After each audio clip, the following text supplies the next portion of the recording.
Welcome back, everybody. Another episode, another video here for Banish the Doubt. And I am George McNamara. I bow to the light that is in you. Whenever you say the words, or you ever hear yourself saying the words, this sounds or this feels familiar. What you're really saying in that moment is what I'm witnessing, what the feeling I'm getting is of the household or of the family. See, because the word familiar, the root word is of the family or of the household. And this feeling you're getting is the way you were raised. Those first 7 years and 3 months. So 3 months prior to you physically emanating here on earth, and then those 7 years after that. Because it is in those 7 years of 3 months where everything was designed for you. All your programs were downloaded inside of you. That's why we say things like that. That seems familiar. This feels familiar. It feels like the household or the family. Because those 7 years is when you were enculturated. You see, society has a way of programming us to feel like we're not there yet. You ever notice that? You're never quite there. We see it with people we feel like, oh, they're successful, but they never quite arrive. There's always another goal to achieve, right? How many stories have we heard of people who feel like they have everything, yet they commit suicide? I can tell you of a specific story of one of the founding members of Shark Tank, an interview he gave.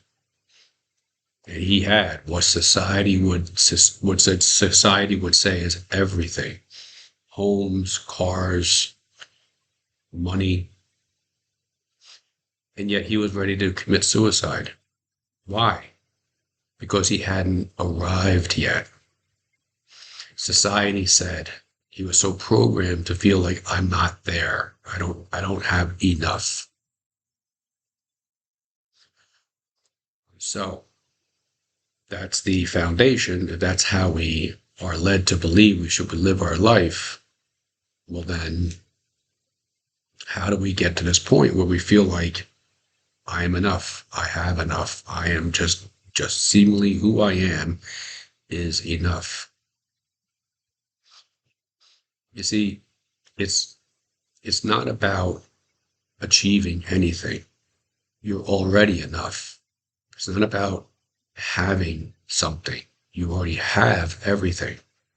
Just by the mere fact that you're here, who you are, when I talk about the light inside of you, is enough.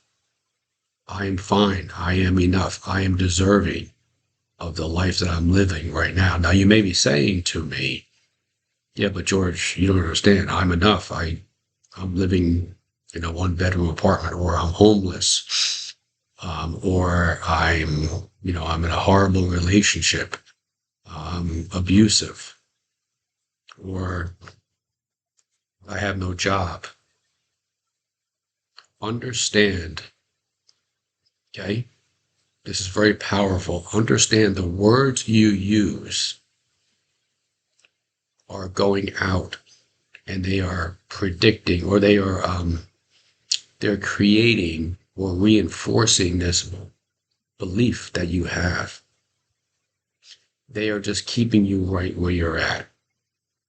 You see, what we're not taught in school, and we're not taught in a church or any type of religion, is exactly that. The words you use create the life that you see in front of you. The thoughts that come into your mind create the life that you have in front of you. It's why things seem familiar, because it's the conditioning from when you were just an infant and through your first 7 years. The how we want to live our life is to have our conscious and subconscious mind together, operating the same.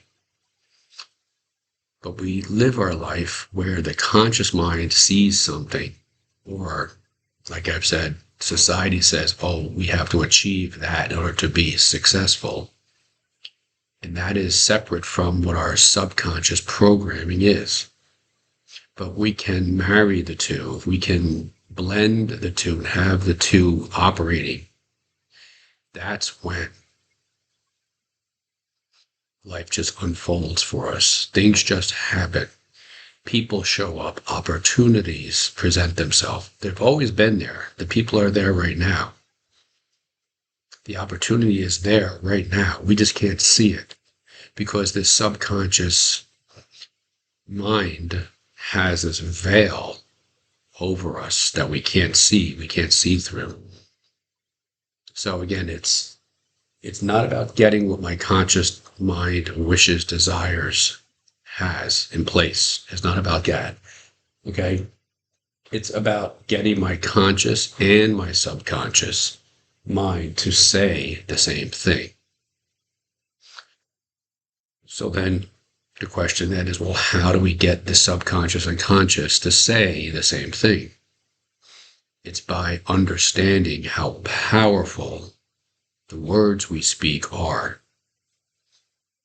It's about the awareness of understanding the words I use are creating the life that I see in front of me. The life I see in front of me has been created by the words I've used prior to this now moment. So then in this now moment, I'm going to become aware of the words that I use.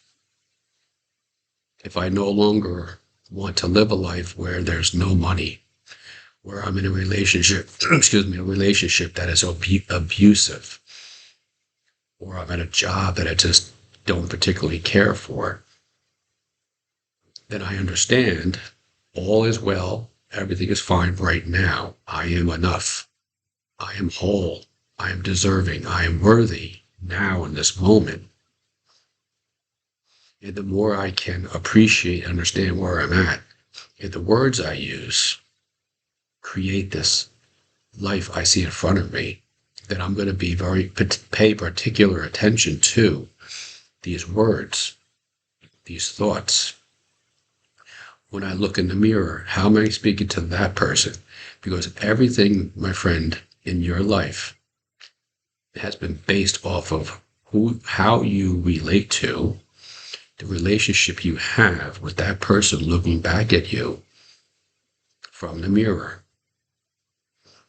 Your relationship with that person broadcasts itself out to the world, and the world simply just reflects back to you the relationship and how you treat that person.